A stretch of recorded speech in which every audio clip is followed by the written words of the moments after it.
Hey everybody, it's Tony's Big T Bariatric, and I'm back at you with another video. Today it is Friday. Yay, hallelujah, it's Friday, March 3rd. I hope you're having a great day so far. If you could do me a huge favor, please hit the subscribe button down below. It's right down there. Do that and help me get to 4,000 subscribers. I'm really close. Like, I just need 300 more, and we are there, ladies and gentlemen.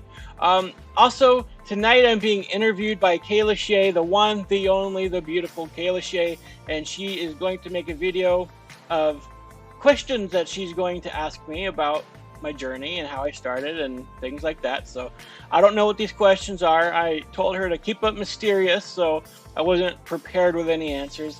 I think that's going to be even more entertaining, but that video is coming out on Sunday, so look forward to it. I will leave a link in my community section for that. But other than that, let's get started right away in this video. This is Steven Assanti, the worst person ever, and yeah, we like covering Steven Assanti here because he is the ultimate train wreck on my 600-pound life. And so, yeah, let's get started. Make sure everything's good. Okay, start right now. It sounds like a perfect storm of dysfunction is coming, and we may be facing the hardest challenge yet. Try to help the Assantis. By and large, every single person featured on my 600-pound life has some type of desire to improve their lives. Now, this isn't to say everyone succeeds. In fact, most of them don't, but every single featured guest has at least some redeeming traits that make you want to root for them at some point in the episode. Well, every guest except one. Making his debut in Season 5, Steven Assanti is the single worst person to have ever made his debut onto TV. So subscribe if you haven't already for more content, click that bell. It's funny to me that it wasn't even just Steven is coming, it's the entire Assanti family that might be the biggest challenge drnow has ever faced. Because let's face it, their dad is a piece of work, and Justin, he's a bit eccentric himself, even though he's the normal one of the family. But yeah, he is abusive towards his dad, and you know, he's probably been abused himself by his father. That's why, you know, he's got two very overweight sons who absolutely hate each other. I mean, it's a scary dynamic that they have there. And let's dive right into it. I'm on the bed pair for a half an hour. I got piss all over my bed. Get the out of here. Yeah, so this is the guy we're dealing with here. An 800-pound man from Cranston, desperate for help, after he says Rhode Island Hospital told him to leave. But after Steven violated his care plan by ordering pizza, Steven said the hospital told him he can no longer stay. Right off the bat, it's never a good look when you get kicked out of the hospital. The news reports say ordering pizza was his final straw, but I think it's safe to assume that this was not his only infraction. Yeah, I'm willing to bet it goes beyond just ordering a pizza, right? He's been caught many times ordering food he shouldn't have been. And so he got kicked out of the hospital at Rhode Island, and they refused to help him any longer. Like, Steven crossed the line there. And so he and his dad were driving around, actually, and looking for a hospital that would take him in. Of course, drnow, out of the goodness of his heart, decided, hey, come on down to Houston. We'll get you situated, and the rest is history. Steven Assanti is being transported to my care in Houston right now, and I'm not sure what to expect. From what I understand, he suffers from severe psychological issues that make it problematic to treat him. drnow draws a similar conclusion. It sounds like a perfect storm of dysfunction is coming. So he already knew before Steven showed up that he has major psychological issues. So he was prepped probably by the doctors in Rhode Island who told him, listen, this guy is going to be very difficult to work with. He's crazy. He's insane.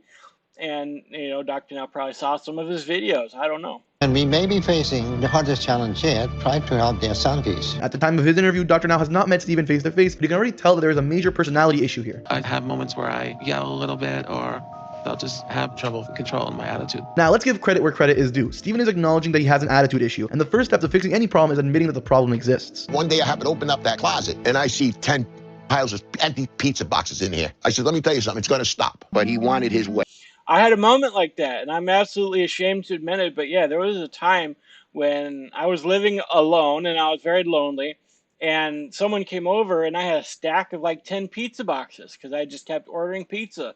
Pizza is my favorite food, and so I kept ordering out and ordering out and ordering out, and yeah, there was a stack of 10 pizza boxes. I was too big to take the trash out, so I often needed someone to come over and help clean and stuff for me, and yeah, I absolutely regret that time. Just,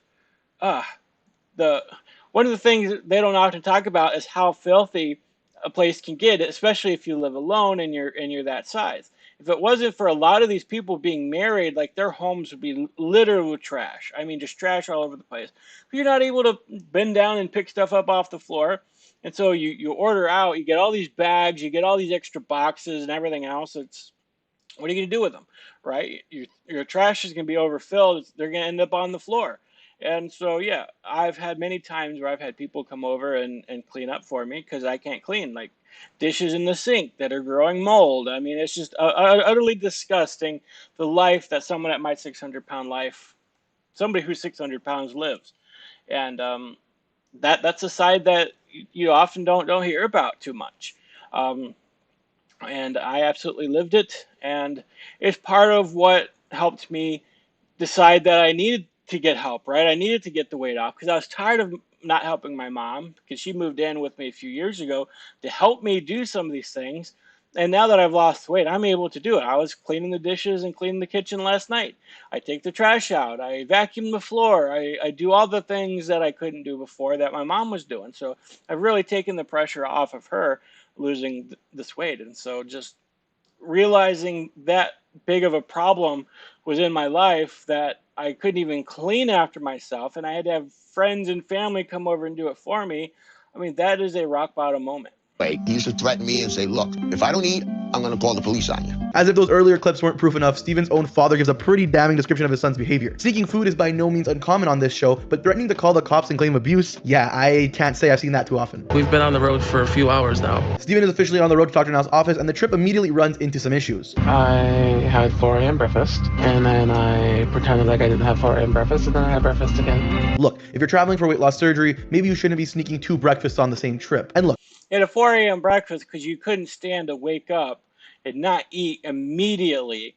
And then a few hours later at a normal breakfast time, you decide, okay, I need another breakfast. That's like Taco Bell 4th meal right there. Like, that's next level fat. Look, I get it. Food addiction is a real thing. A lot of these people simply can't help themselves, but just look at Steven's face when he talks about what he did. He's so proud of himself with no regret at all. I'm going to give you a hamburger about the size of a $half and a pea on a plate, and that's 300 calories right there. I'm just following you. Real nice, Steven. Your dad just gave you food and is trying to lower your portion so you won't break a hospital bed frame, and all you can do is flip him off. Steve? Hi. I'm Dr. Nazardan. Nice to meet you. You doing okay? Yeah, and a lot of pain from the trip, though. It was quite the ride. Steven. Oh, immediately upon meeting Dr. Now, I'm in a lot of pain. Give me the right on the tap there, buddy. It's time. I need some of that good medicine through the IV there. And Dr. Now meet face to face for the first time, and Steven complains about pain. Funny, we didn't hear anything about that on the way down, and Steven isn't exactly the kind of guy to suffer in silence. Steven is casually asking for some pain medication, but his body language shows that he really wants it. So he's either in a lot of pain right now, or we are dealing with a very addictive and pathological personality here. Okay, it's not just me. Okay, he gets the medication that he wants, but Dr. Now is really realizing right off the bat here, all right, this guy has a problem. He's already casually trying to get some pain meds. Either he really is in pain, which the narrator said he never mentioned once being in pain. I'm not saying that he wasn't in pain, but we know he's an addict, right? So he is right off the bat trying to get pain meds, and it works. He gets what he wants. Dr. Now has reached the same conclusion. More than likely, Steven is lying or over-exaggerating his pain in order to get some pills. Okay, Steven, we're going to start you in controlled diet here in the hospital. That's going to be 1,000 calories a day. We should be able to get you to lose at least 50 pounds a month. Nice seeing you. All right, we'll be back. Can I shake your hand? Thank you. All right, you're welcome. Due to his condition, Steven is staying in the hospital and will be on a strictly monitored diet. Steven hasn't been too difficult so far, but he does show some erratic behavior. As he gets comfortable in here, that the honeymoon period will be over and we'll see whole new Steven. Surprisingly, he takes the news pretty well, but Dr. Now's not so sure if this attitude will last forever. I mean, yeah, once you get in there, that first day is probably going to be fine. Like you said, the honeymoon period. I mean, that's absolutely true. You get what you want, you get fed, you're excited, a hospital took you in, you get all the pain meds that you want, so it is a honeymoon period, but of course we know what happens later. There have been some frustrating moments that have been harder for me to deal with. Mostly how long it takes for people to respond to the call button. I get frustrated sometimes, that's what's going on. Yeah. I mean, yeah, we saw this clip before. I did a reaction to it. He throws urine on a nurse because they don't respond fast enough to him, and he just can't control his anger. So yeah, the honeymoon period doesn't last very long. We're already starting to see that honeymoon period fade away. Steven, it's a hospital, not a 5-star hotel. Nurses have one of the hardest jobs in the world. Unless it's an emergency, you can't expect them to be there in the blink of an eye. These people are really, really, really getting on my last nerve. It's very frustrating how long I have to wait for everything.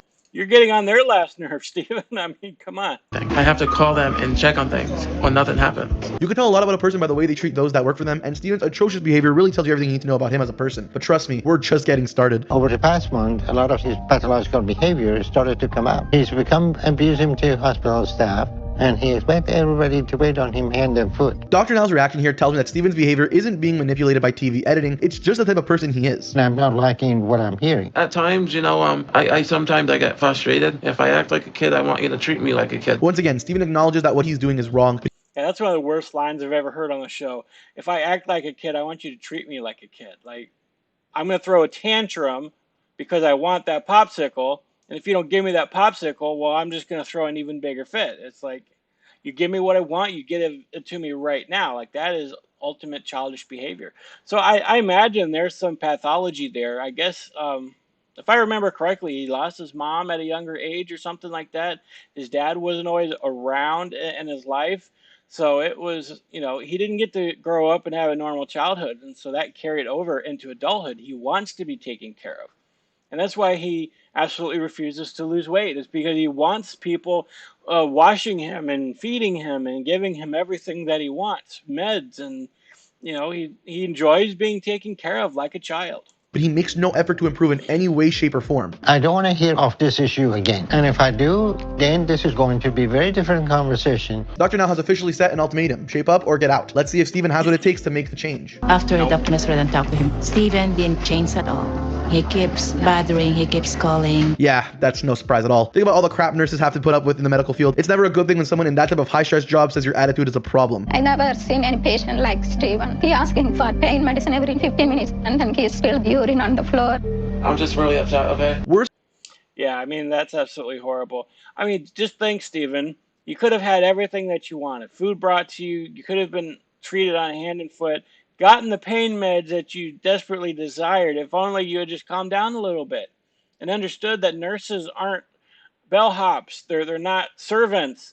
They're there to take care of you, yeah, but they have other people to take care of. They cannot be there for you 24/7. Like, if you had just relaxed a little bit, you could have had a good time there. You could have gotten the pain meds that you wanted, and you could have lost a lot of weight and been well on your way to being healthy. But at this point, I don't think Steven Assanti even wanted to be healthy.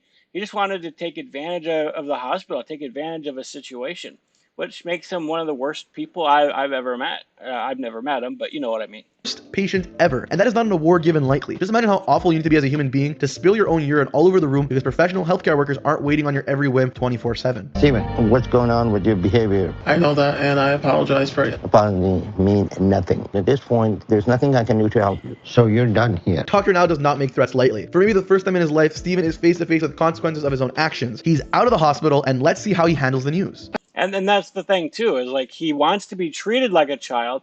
So it's like, when you're a child, there are very few consequences for your actions. Yeah, parents are going to spank you or whatever, but he's never had to face consequences because his dad is always given in to him. His dad probably feels a lot of guilt for allowing Steven to get that size, any abuse that he might have suffered as a child, and everything else. So his dad feels guilty for him and just gives in to him and gives him everything that he wants. So he's used to being treated like a child.